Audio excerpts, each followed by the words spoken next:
What are scales? The word scale in music terminology comes from the Latin word for steps, scalus. And when you look at a scale on a staff, it looks like a set of stairs that goes up and down.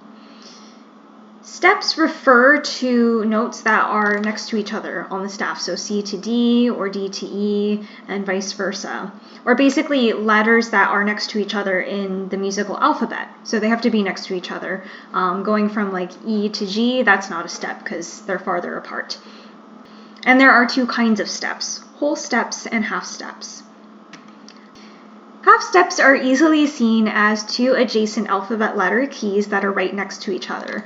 Like E to F here, there's no key in between, they're right next to each other, or G to A flat, because there's no key in between them as well. So you can go either white key to white key as long as there's no black key in between them, or white key to black key, or black key to white key, and those all count as half steps.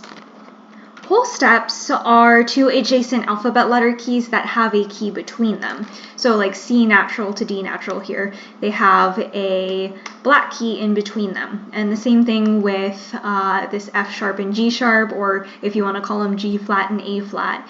They're next to each other in the musical alphabet, but they do have a key in between them on the piano. So that's how we distinguish between whole and half steps. This distinction is important because the order of whole steps and half steps that you get in a scale or a melody or any part of music is what gives each scale, melody, and other parts of music their unique sounds. So the major scale sounds like this.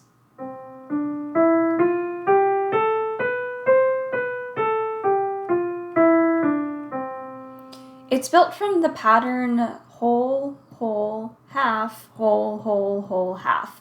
And it's kind of easier to just pay attention to where the half steps are, so it's easy to see because I just played a C major scale, which is only on white keys. So from here to here. And you can see where the half steps are easily because there just isn't a black key in between those notes. So we have that in between E and F, or scale steps 3 and 4. And then between the B and the C, which is scale step 7 going back to 1. So this half step up here between the B and the C, between scale step 7 and 1, is called a leading tone. It's a really special half step because it has the urge to lead back to C, to lead back to our home key. So if I were to play it and just stop on this B, you'll hear. It sounds incomplete, and you probably want me to play.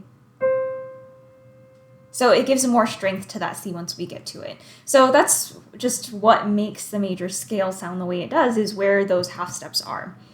If I were to play a minor scale, it would sound like this.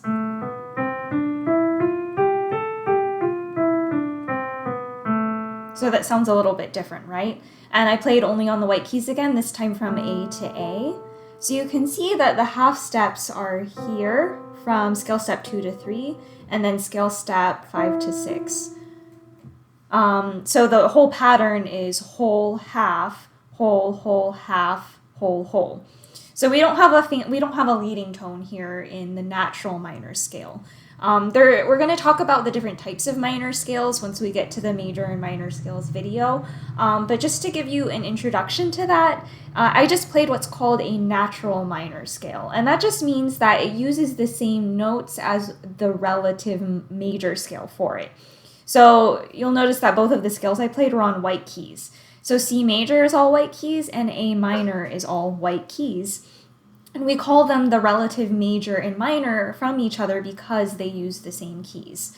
Another example of that is that F major has a B flat in it, so it goes from F to F, and the only black key is that B flat. And its relative minor is D minor. So D minor uses all white keys except for that B flat as well.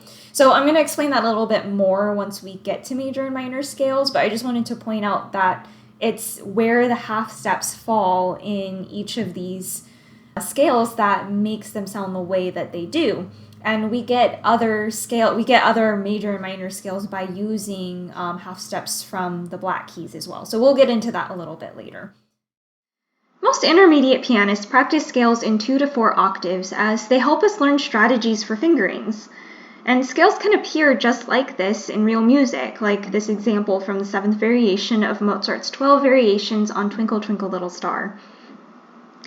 Scales also provide the harmonic and melodic foundations for much of the repertoire we play. They're great for warm-ups, and each type of scale has its own way of using strategies for picking fingerings, but they all have the same goals in mind. We'll talk more deeply about how scales are built as we go over each kind of scale, but the overall goals and strategies to achieve those goals is basically the same for each type of scale. The tricky part is just implementing the strategies, which is why we're going to go one by one with each type of scale.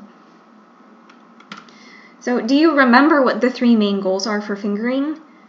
Right, that's comfort, consistency, and musicality. For each pattern we talk about in these foundational units and in the later units, we'll be using strategies to achieve each of these 3 goals. So let's talk again about the overall strategies for scales before digging into each specific kind of scale. So the first and potentially most important goal is comfort.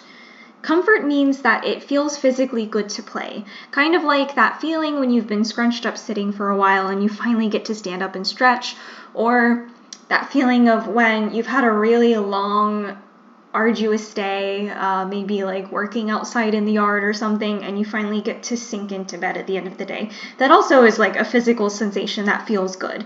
So we kind of encompass both of those sensations when we're playing piano for comfort. Additionally, comfort in piano also means that we move in ways that won't cause injury.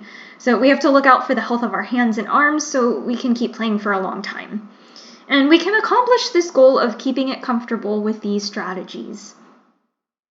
Scale strategy 1A is in 2 parts. Part 1 says that if it's possible, place your thumbs only on white keys. If there aren't any white keys in the scale, so if you're playing like a pentatonic scale that only uses these black keys, then obviously you can't do that. Because you're going to end up with a thumb on there. But avoid, in general, using the thumb for black keys, because it helps us in 2 ways. So if you just look at my hands on the keyboard, you can see my thumb is a lot shorter. Everyone's thumb is just shorter, so it's easier to use our longer fingers, which are 2, 3, and 4, for the black keys. The second reason why this helps us is because we use our thumbs to turn our hand over, or other terms for this are crossover or thumb under, as that motion is called. But as I mentioned in the posture and technique video, I prefer the term turnover because it reminds me that the motion uses forearm rotation. So instead of like tucking my thumb under like this, which creates a lot of tension on this side of my wrist, I'd rather just do this and just make space for my thumb to fall under it. So if I were to go from like, let's go from this E flat to an F. Instead of tucking my thumb under like this, which causes tension, I can just make space a little bit like that. The other reason why I prefer the term turnover is because I like pastries, and I think I mentioned that too, but it's a win-win because we got food and motion. So it's just easier to turn the hand over when the thumb lands on a white key versus like if I were going from like F to F sharp. It didn't even make sound the first time I did it. So it's just easier for the thumb to land on a white key. Part 2 of strategy 1A is, when possible, use only your long fingers on the black keys, which kind of makes sense because I just said only use thumbs on the white keys, so that leaves our longer fingers for the black keys. So like I just said, it's easier to do this because they're longer and because the black keys are farther from the edge of the keyboard and they're higher up. So it just makes tactical sense to use fingers that are already closer to those keys. So if I'm like on the white keys, like you can see my thumb is like barely on the piano. And 2, 3, and 4 are literally right next. Like if I wanted to play this D sharp, E flat, it's right there. It's not as much effort, because if I were to play like this C sharp here with my thumb, I'd have to go all the way up into the keys. Or I could do this, but that's how you cause injury if you just repeat bending your wrist in this way. So I'd have to go all the way up into the keys. And since my 2, 3, and 4 fingers are already up here, it would make more sense to use them instead. And then when it comes to doing turnovers, Chopin actually argued that the most ideal type of turnover for the hand, and given the topography of the piano, is to use your 3 or 4 fingers on a black key with the thumb turning under, like I showed with the E flat a second ago. Because 3 and 4 are the longest fingers on our hand. So 2 is pretty long still, but 3 and 4 are my longest fingers, like you can see there. So doing the turnover on the black key gives it more height, and it just creates more space for your thumb to move into, because that key is elevated, so it kind of makes like the idea of our finger being longer and just creating more space there. So a good example of this is using the beginning of a D major scale, which is D, E, F sharp, G, A, B, and so on and so forth. So we're only dealing with one black key here, the F sharp. There is a C sharp in the key, but I'm only looking at the very beginning of this scale. So we want to use one of our longer fingers, 2, 3, or 4 on this F sharp. So we're going to get into in a second why I'm choosing to start with 1 on D in a moment, but basically it's normal to start white key scales with your thumb on 1. So by going through just the first notes in this scale, starting with 1, 1, 2, 3, we just end up with our 3 on that F sharp. How serendipitous! So we can easily do a turnover here from 3 to 1 on that F sharp going to G.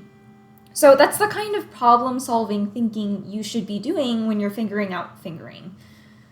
Scale strategy 1B says to have turnovers on keys that are closer together. This doesn't matter so much for traditional major and minor scales, but when you start getting into blues and pentatonic scales, you're going to have skips in the scales that are as big as a third. And a third just means that the letters in the musical alphabet have a letter in between them. So that'll be like from C to E, that's a third. So it could be C to E flat, C to E sharp, that counts as a third. So let's look at an E minor blues scale for an example. So the notes in the E minor blues scale are E, G, A sharp, B, D, and then the E. So ideally we want to have our turnover where the notes are close together. We actually get to also use strategy 1A here too because we have a black key, the A sharp here.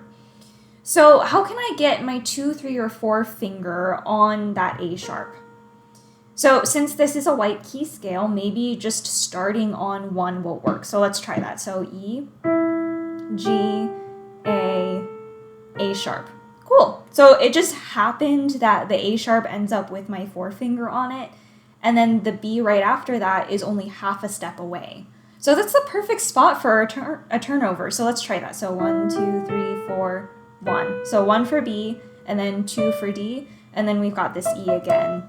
So if you wanted to keep going, like if you were going to play multiple octaves, I would say do a white key turnover here with 2 on the D and then 1 on the E there.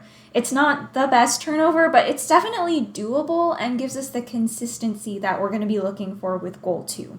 Okay, so scale strategy 1C says, when possible, utilize the 3 or 4 finger on a black key for turnovers. It gives more space for the thumb to pass under and is more efficient and comfortable. So I actually already explained this in Scale Strategy 1A, so I'm not going to explain it again. But just remember that this idea was argued by the great Chopin, so I'm not just making it up. So using 3 or 4 on a black key for turnovers just gives our thumb more room, so it's easier. Okay, so on to goal 2. Goal 2 is consistency. This means using the same fingers for things that are the same in music. This helps us memorize faster and makes that memory stronger. It also helps us sight read faster because we have standard fingerings that apply to musical patterns like scales. So when those patterns appear, we don't have to think about what our fingers are doing. They just do what we've consistently taught them to do. We can accomplish the goal of consistency in scale fingerings with these strategies. Scale strategy 2A says every note of the same pitch class, which is just a fancy name for saying like all C's on the piano, all B's, just all of the same note name, should use the same finger number. So when we're doing scales, like if I start with 1 on C, I want to end up with 1 on C up here as well. The exceptions for this strategy are for the beginnings and ends of scales, where we sometimes use our 5 fingers. So if I wanted to just go up to like C to C and go back down, then I can end on 5 up here instead of doing a turnover to 1. so that I can just leave my hand there instead of doing an extra turnover just to come back around. So this is kind of what I was talking about with the E minor blues scale as well, where I wanted to end up with my right hand's thumb on E at this upper octave. So that's why I did that turnover there if I wanted. Otherwise, the general reason why this strategy exists is because it would be really hard to remember the scale if I used a different finger for every octave. And that would also just get rid of the really convenient trick of 4 ending up on that A sharp for the E minor blues scale. So we just want to keep the fingerings the same for memory and our brains and muscle memory's sake. Strategy 2B says to have each scale fingering similar between the hands and across all scales. So when we look into specific scales, we're going to see that we can group them into similar patterns. The most basic way that we can group them is into scales that start on white keys and scales that start on black keys, and so on, and so we can subdivide further than that. But I mentioned earlier that it's very common to start white key scales with 1 on the right hand. And then it's common to start those with the pinky on the left hand, your 5. So this also helps our memory and muscle memory because since the patterns are similar across the scales, we don't have to learn a completely different motion for each one. So basically, once you learn a G major scale that has just an F sharp as that black note, it's not that much harder to learn a D major scale that has an F sharp and a C sharp as the only black notes. It's the same fingering, it's just that we added a 4 on the C sharp as our leading tone. Goal 3 is musicality. This means picking fingerings that help you control the expressive aspects of the scale, how the notes connect together, their dynamic, their articulation, their weight, and so much more. But where does musicality come in as far as technique goes? When we're comfortable and consistent, we have more control over the smaller motions involved in piano playing, the ones that connect notes together, create a sense of narrative or growth, and that overall sense of emotional expression. Let's talk about that idea of musical movement for a moment. So when we perform, we do so using physical movement, the action of pushing the keys down and releasing them, leaning over to the sides of the piano, pressing and depressing the pedals, even breathing. That's all physical motion, and it plays a role in the concept of musical motion. Musical motion is a little more abstract though, so try to bear with me. We tend to talk about elements of a piece of music as connecting together into single entities, which some call agents and some call characters, like if you're telling a story. So for relatability, let's stick with the idea of characters in this analogy. So we've all heard stories of some kind, whether it's bedtime stories, movies, stories our friends tell about things that happen to them. These stories all have characters in them, whether or not they're real people or imaginary. In music, with or without words, we can think of things like notes or melodic lines as being or representing characters. So if you're listening to a musical theater song, for example, or a Disney ballad, and your favorite princess is singing about her feelings, we don't think about every single note or syllable that she's singing as separate things. Instead, all of those syllables that she sings on many notes throughout the piece that all come in a row connect together to create a sung sentence or phrase. It's one thing.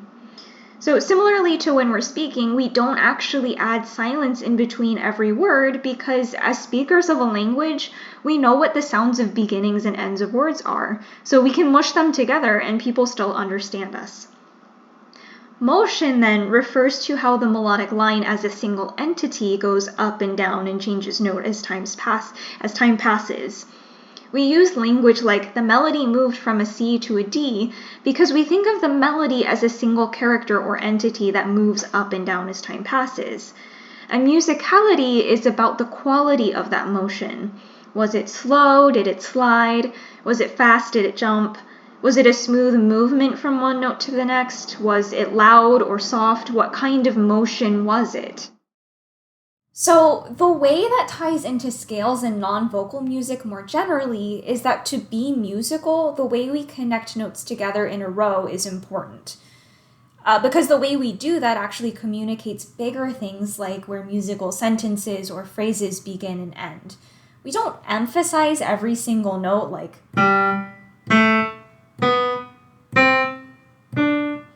Instead, we like to flow through the notes. And we accomplish this physically through an exchange of weight across both our hand and wrist mechanism as it moves with the weight exchange from finger to finger. So remember, we want to have that like sinking into the piano motion, and you want to think of like your center of gravity as traveling across your hand wherever the weight of your like finger is pressing down the keys. So just playing this G major pentascale,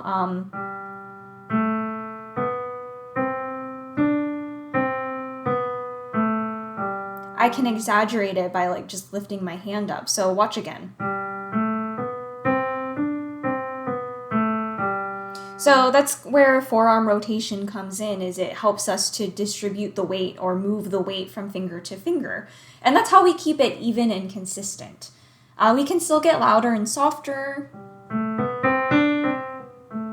but we do want to feel like we have control over how loud and soft the notes are, and kind of like giving the sensation that we're singing them with our voices, even though we're using our fingers. Like we have that much control over what's happening in the music. A lack of control would be more like where it's not very even and things like that. So it's helpful to just like smoothly practice. So practicing in this way isn't just good to get your scales down pat, it also helps you with your overall playing and musicality. So let's get into the 3 strategies that help us accomplish this goal for musicality. Strategy 3A is to understand context.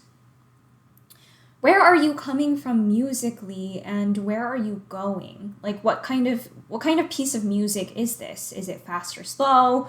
Mournful or exciting? Does it maybe start out sad and discover hope later on? Scales in music can be used to add tension, to make you wait longer for a specific thing to happen, or even to create a sense of growth or transition. And the more you're aware of what the scale's purpose is in that moment, the more musically expressive you can be. So an example of this is leading into a cadence. This passage is from Mozart's Rondo in D major, which actually uses sonata form, and this excerpt is from the ending of the secondary theme, which goes into the coda. So there's going to be a cadence at the very end of this passage. And to the purpose of the scales, because there's multiple scales used in this passage, is to expand the sense of waiting. So it comes from a chord here, which sounds like it wants to resolve to A, but we're using the scale to keep the progressions going. So we're going to go from here to D major, to then this diminished chord, and then an E major scale, and then finally to the cadence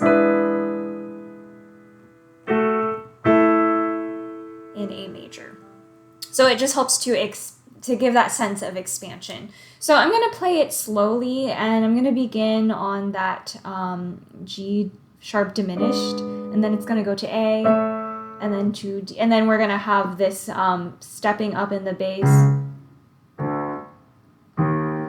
to that E, where the E major scale is, which is expanding what's called the dominant chord, which wants to lead to A, which is where we're going to end up at the end of this cadence. So it's just a way of expanding the weighting from here to here. So just give it a listen. I'm going to play it slowly, and yeah.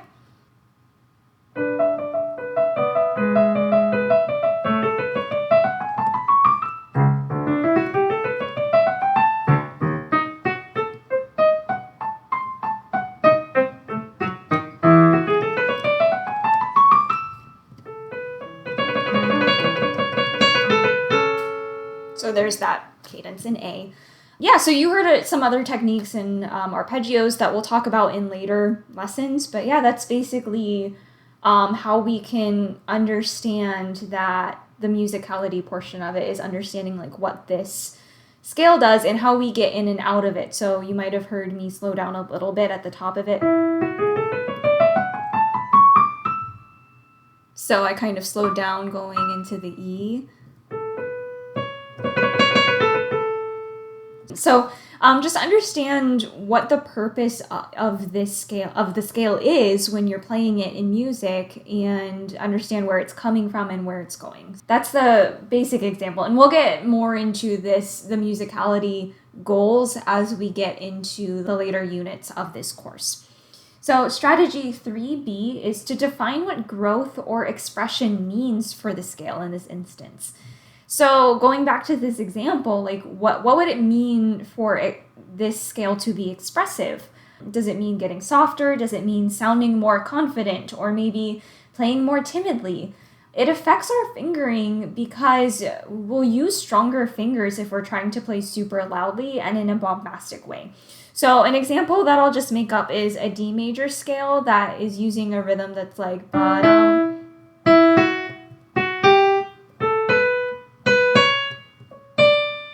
Notice that I used my 2 and 3 fingers for that. So like.